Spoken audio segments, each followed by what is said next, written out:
Hey guys, what's up? I am editing and I figured that I would kind of update you guys on the video that is going to play now. Greg took me out for a day of shooting. We went shooting on 2 days, and a lot of it had to kind of stem from the fact that we were limited on the things that we could do.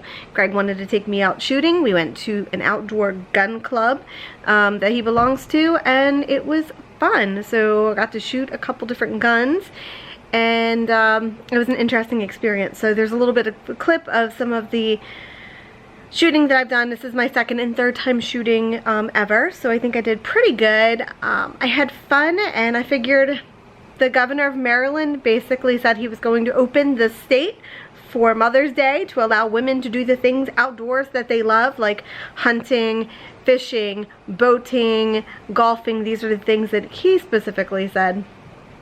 So we figured we'd you know, take our stuff outside, and that's what we did. So I hope you guys enjoy, and I'll see you in the next video. Bye.